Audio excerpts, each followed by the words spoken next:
Kwa taarifa ambayo kama ambavyo alisema kwamba bana sasa hivi tukianza kufocus kuzungumzia namna uwanja ambavyo tunakuja kucheza uwanja gani mechi ya mwisho, kama tunajitoa hivi kwenye reri. Tutulie kwanza, tumalize mchezo huu, tuone matokeo yetu yakoje, lakini tuone namna ambavyo tumepambana kwa nafasi yetu kwenye nafasi ama kwenye mchezo wa kwanza wa finali.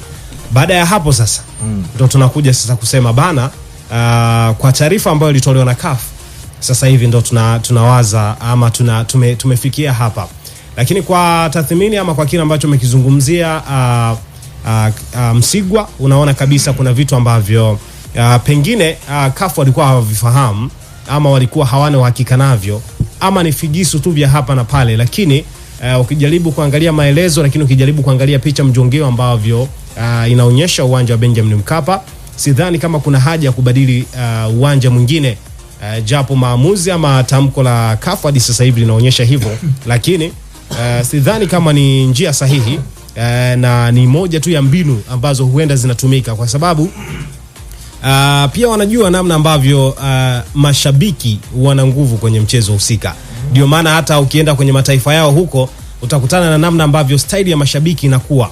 Mashabiki wana nguvu, wanachangia ama wanaleta hamasa kwa dakika zote 90. Wao wamefungwa, wako sare ama wamefunga, vyovyote vile wanachangia kwa kiasi kikubwa. Kwa nadhani mashabiki wawe watulivu kama ambavyo uongozi wa Simba wanawaambia, lakini vile vile serikali na viongozi wa Simba waendelee kulipambania hili. Mwisho wa siku tuone hatima ya kusalia Benjamin Mkapa. Ikishindikana basi wakakichape huko, japo kutakuwa na athari ya mashabiki kutokuingia kwa idadi inayotakiwa.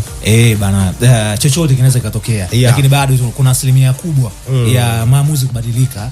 Kama Bekana umeifuta posti yao, nadhani hata wao wenyewe wamejishtukia kwa kile ambacho wamekifanya, kwamba au wamepata taarifa tayari tena kwamba bana, naona kama uwanja umekaa vizuri.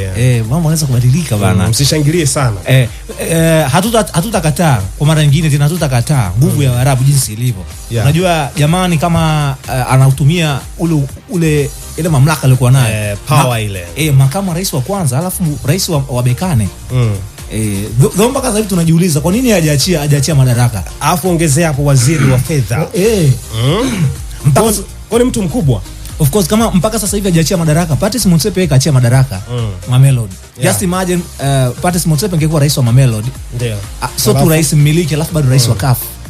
Kama ambavyo Fauzi Lekjaa yeye ni rais wa Bekane, at the same time pia ni makamu wa kwanza wa rais wa CAF.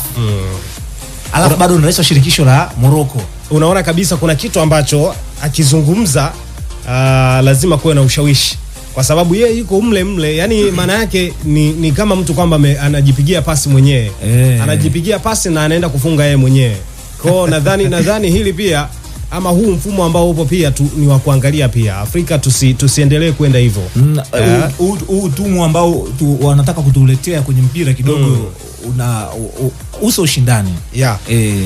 Kwa sababu tunaamini kwenye dakika 90 kwenye mpira. Sasa mambo mengi ambayo yanatokea huku nje ya uwanja pengine zinatengenezwa tu figisu.